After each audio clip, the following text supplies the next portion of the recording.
Preludio a la simetría. La simetría, definida en un sentido tan estrecho o tan amplio como se quiera, es una idea por la que el hombre ha intentado en todas las épocas comprender y crear orden, belleza y perfección. Hermann Weyl. La naturaleza parece aprovecharse de las representaciones matemáticas simples de las leyes de la simetría. Cuando uno se para a contemplar la elegancia y la hermosa perfección del razonamiento matemático implicado y lo contrasta con sus consecuencias físicas complejas y trascendentales, nunca deja de desarrollar un sentido profundo de respeto por las leyes de la simetría. Frank Young. Pero, aunque las simetrías no se nos oculten, podemos sentir que están latentes en la naturaleza, gobernándolos todos sobre nosotros. Esta es la idea más emocionante que conozco, que la naturaleza es mucho más simple de lo que parece. Steven Weinberg. Durante todo el siglo XX y todavía hoy, la simetría ha venido dominando cada vez más nuestro mejor entendimiento de las leyes fundamentales de la naturaleza. Así lo dicen los maestros. Las partes finales de nuestra reflexión, que nos traen a las fronteras actuales y más allá, celebran los grandes triunfos de la simetría y profetizan más. Cambio sin cambio. Qué mantra tan extraño e inhumano para el alma de la creación. Y aún así, su misma irrealidad nos da una oportunidad. Podemos extender nuestra visión imaginativa haciendo nuestra su sabiduría. Nuestra pregunta nos pide que descubramos la belleza en las raíces del mundo físico. Para responder a su desafío, tenemos que actuar en sus dos caras. Debemos agrandar nuestro sentido de la belleza, mientras agrandamos también nuestra comprensión de la realidad, porque la belleza del diseño profundo de la naturaleza, como comprobaremos, es tan extraña como bella es su extrañeza. Por consiguiente, veremos unas cuantas rupturas de la simetría, a medida que excavamos hacia las raíces profundas del mundo físico, leves e interludios que exploran la forma concreta de belleza que comprobaremos al final, la simetría expandida y fortalecida. Un viaje con Galileo. Para empezar, haremos bien en unirnos a Galileo en un viaje de la imaginación. Enciérrate con un amigo en el camarote principal bajo la cubierta de un barco grande y lleva contigo unas cuantas moscas mariposas y otros pequeños animales voladores. También un acuario con algunos peces. Cuelga una botella que se vacíe gota a gota en una vasija que tenga debajo. Mientras el barco está atracado, observa con atención cómo los animales vuelan con la misma velocidad hacia todas las paredes del camarote. Los peces nadan indistintamente en todas las direcciones. Las gotas caen en la vasija de debajo. Y, si tiras algo a tu amigo, no tienes que lanzarlo más fuerte en una dirección que en otra, siempre que la distancia sea la misma. Si saltas con los pies juntos, alcanzas la misma distancia en cualquier dirección. Cuando has observado todas estas cosas atentamente, aunque sin duda, mientras el barco esté quieto, todo debe ocurrir de esa forma. Haz que el barco se mueva a la velocidad que quieras, siempre que la velocidad sea uniforme y o fluctúe de un lado a otro. No descubrirás el menor cambio en ninguno de los efectos anteriores, ni podrías deducir de ellos si el barco está quieto o en movimiento. La causa de todas estas relaciones entre efectos es el hecho de que el movimiento del barco es común a todas las cosas contenidas en él, incluido el aire. Por eso dije que debías estar bajo cubierta, porque si esto tuviera lugar arriba al aire libre, un aire que no seguiría el curso del barco, verías unas diferencias más o menos evidentes en algunos de esos efectos. Lo que Galileo estaba aquí combatiendo era sin duda la mayor barrera psicológica para la aceptación de la astronomía copernicana. Copérnico puso la Tierra y todo lo que está en ella en movimiento rápido, la rotación diaria sobre su eje y la revolución anual alrededor del Sol. Las velocidades implicadas son enormes por los criterios cotidianos. Para la rotación, algo de más de 1600 kilómetros por hora. Para la revolución, algo más de 180.000 kilómetros por hora.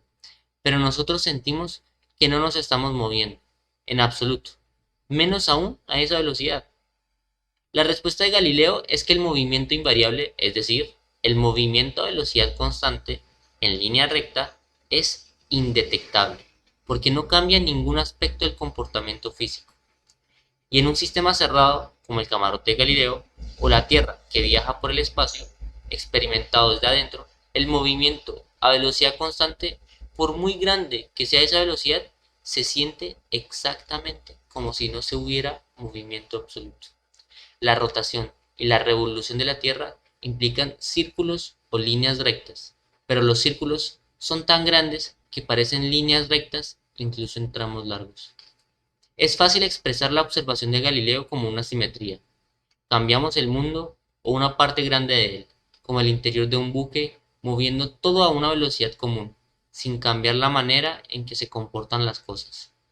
En honor a Galileo, llamamos a esa clase de transformación una transformación galileana. En consecuencia, llamamos a su postulado de simetría galileana o invarianza galileana. Según la simetría galileana, podemos cambiar el estado de movimiento del universo, imprimiendo una velocidad global constante, darle un empujón, por así decir, sin cambiar las leyes físicas a las que obedece. Las transformaciones galileanas mueven el mundo físico a velocidad constante, y la simetría establece que el contenido de las leyes físicas no cambia por tales transformaciones. Belleza cuántica 1. Música de las esferas. La ciencia clásica de Newton y Maxwell ha traído nuevos temas a nuestra reflexión que parecen entrar en conflicto con las visiones e intuiciones anteriores de Pitágoras y Platón, con las que habíamos empezado. Pero en el mundo cuántico de los átomos, un mundo extraño que resulta ser también el nuestro, ocurre un milagro. Las viejas ideas vuelven a la vida, vistiendo unas formas nuevas y espléndidas. En su forma En su forma resucitada, esas ideas alcanzan nuevos niveles de precisión, verdad y, de manera sorprendente, musicalidad. Y aquí cómo lo nuevo acoge a lo viejo. Del corazón de la materia, música. No hay ninguna razón lógica para esperar que unas matemáticas que se desarrollaron para entender la música tengan nada que ver con la física atómica. Y sin embargo, resulta que los mismos conceptos y ecuaciones gobiernan ambos dominios. Los átomos son instrumentos musicales y la luz que emiten hace visibles sus notas. De leyes bellas, objetos bellos. Las leyes básicas no postulan la existencia de átomos. Los átomos emergen de las leyes y emergen como objetos bellos. Véase la lámina CC. Aquí tenemos la lámina CC. Los átomos físicos, cuando se describen matemáticamente, son objetos tridimensionales que pueden producir, para la estimulante mirada de un artista, unas imágenes de belleza excepcional. Aquí tenemos una vista cortada de la nube de electrones en un estado excitado particular del hidrógeno. Para los expertos, el estado NLM es igual a 421. Las superficies son superficies de igual probabilidad. Los colores representan las fases relativas.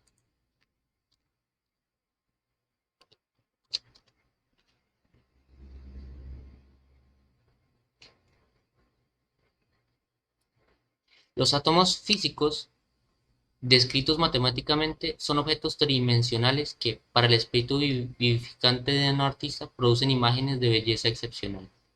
De la dinámica permanencia, las leyes básicas son ecuaciones que describen cómo cambian las cosas con el tiempo, pero esas ecuaciones tienen algunas soluciones importantes que no cambian con el tiempo. Esas soluciones, y solo esas, describen los átomos que forman nuestro mundo cotidiano y a nosotros mismos. De lo continuo, lo discreto. Las funciones de onda que describen a los electrones de los átomos son campos de probabilidad, distribuciones de probabilidad, que llenan el espacio. Son continuos y similares a nubes, pero los patrones nubosos estables son discretamente diferentes y llevan el sello del número.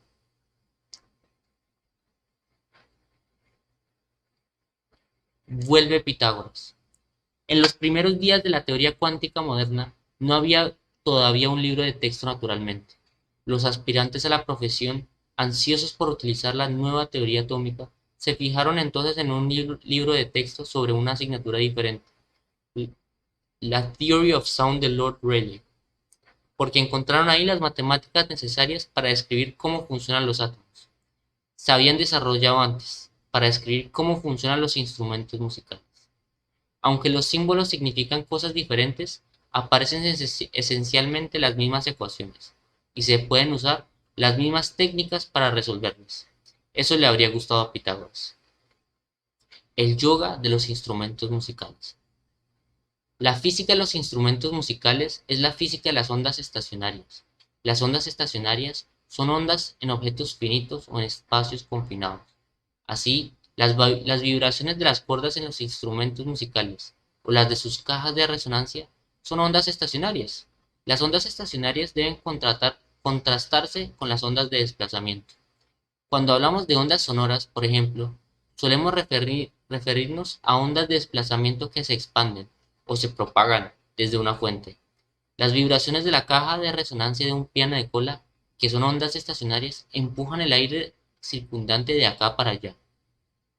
El aire en movimiento ejerce fuerzas en su aire vecino, que ejerce fuerzas en su aire vecino, y así sucesivamente, lo que resulta en una perturbación que adquiere vida propia.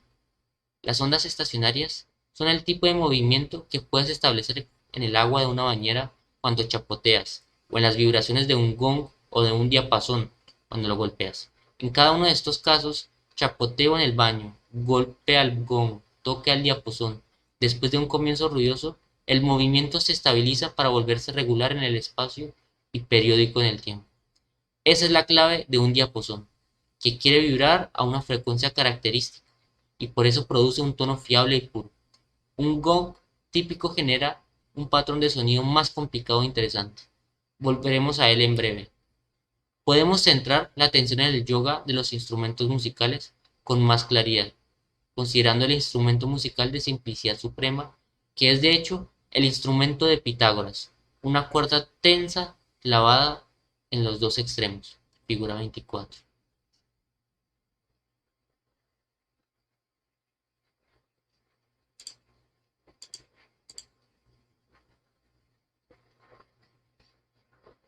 Figura 24. En la simple geometría unidimensional de un segmento lineal finito, podemos explorar los patrones lineales de la onda estacionaria de un vistazo. Tienen que encajar. Este simple requisito geométrico aporta números enteros y un carácter discreto a la descripción del comportamiento en un continuo. En la simple geometría unidimensional de un segmento lineal finito, podemos explorar los patrones naturales de la onda estacionaria de un vistazo. En la figura, las líneas continuas y las líneas de puntos muestran la forma de la cuerda a tiempos diferentes, en cuatro patrones naturales de onda estacionaria. El tamaño o amplitud de la extrusión está muy exagerado para una mayor visibilidad. En los tiempos intermedios, los puntos de la cuerda se mueven arriba y abajo, a medida que la línea continua procede suavemente hacia la punteada, luego la punteada hacia la continua, en un ciclo. Un simple requisito geométrico aporta números enteros y un carácter discreto a la descripción de esos patrones basados en un continuo. Tienen que encajar. Recorriendo la figura de arriba a abajo y comparando los patrones, vemos que la variación según nos movemos por la cuerda de izquierda a derecha es 2, 3 y 4 veces más rápida. Uno puede tener vibraciones naturales que acomodan 3 ciclos, o 2, o 4, o cualquier número entero, pero no algo entre medias. Como resultado, las frecuencias naturales de nuestro instrumento son discretas, o como solemos decir, cuantizadas.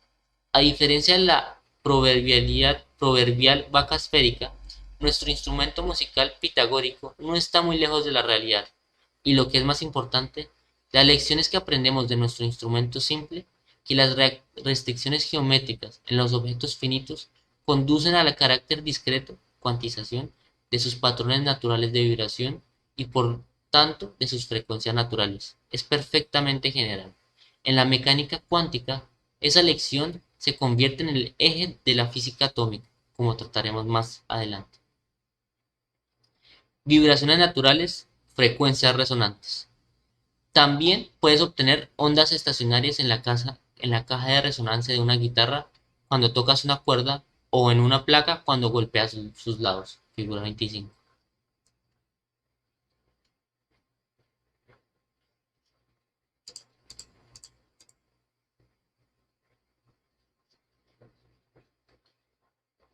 Figura 25. Los patrones de vibración u ondas estacionarias de la caja de resonancia de una guitarra forman patrones geométricos que reflejan una interacción entre la forma y moldeado de la madera y la frecuencia de vibración de la cuerda motriz.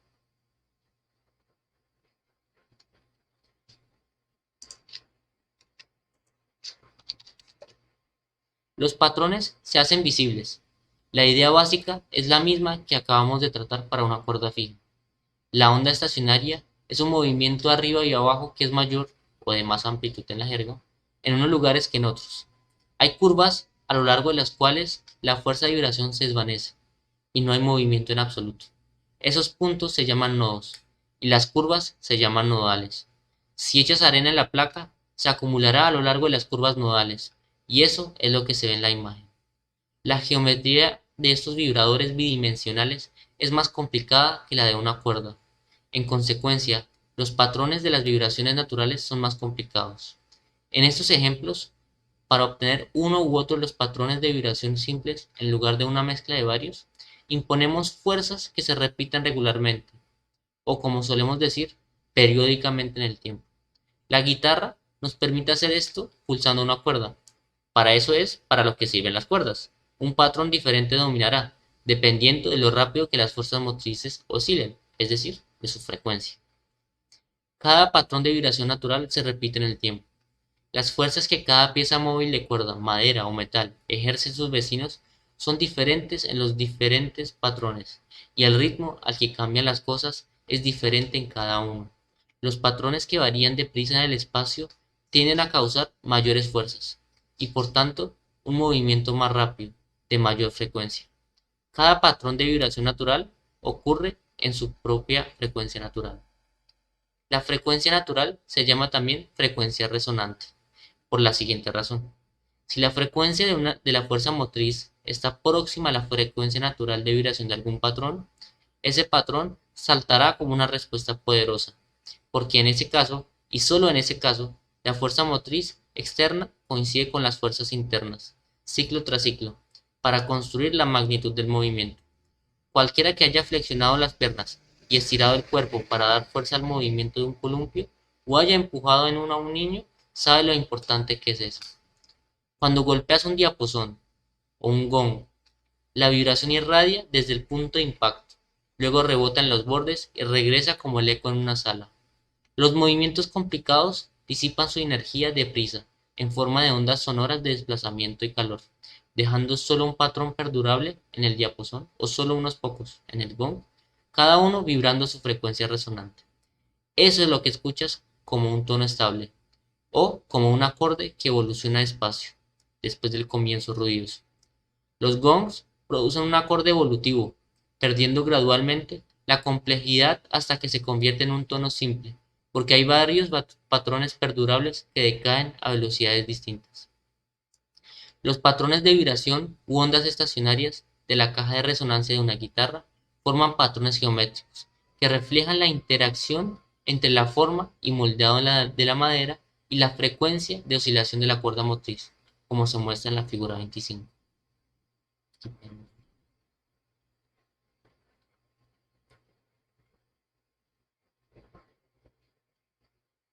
Los patrones de ondas estacionarias en una placa cuadrada vibrante en la parte de abajo de la figura son similares, pero más simétricos.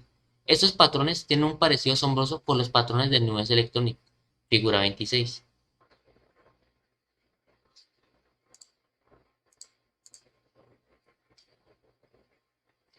Vamos a ver la figura 26.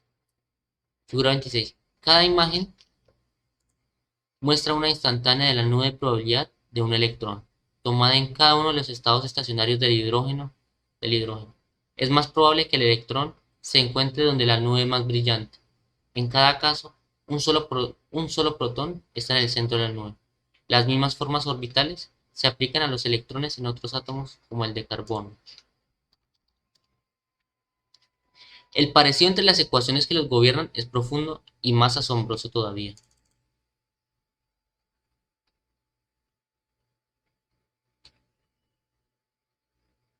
Una oportunidad perdida. Es una verdadera pena que los pitagóricos no hicieran un seguimiento de sus descubrimientos con cuerdas vibratorias para considerar instrumentos un paso más complicado como nuestras placas bidimensionales. Una estupenda interacción entre geometría, movimiento y música, que iba mucho más allá de las reglas simples de las cuerdas. Estaba allí esperándoles para que la disfrutaran y la exploraran de oído a ojo y con la mente. Se habrían dado un fiestón. También habrían descubierto un camino más fácil y accesible hacia las leyes básicas de la mecánica, que el rodeo dificultoso a través de la astronomía que finalmente, siglos más tarde, condujo allí, y como veremos pronto, habrían asfaltado una autopista hacia la teoría cuántica.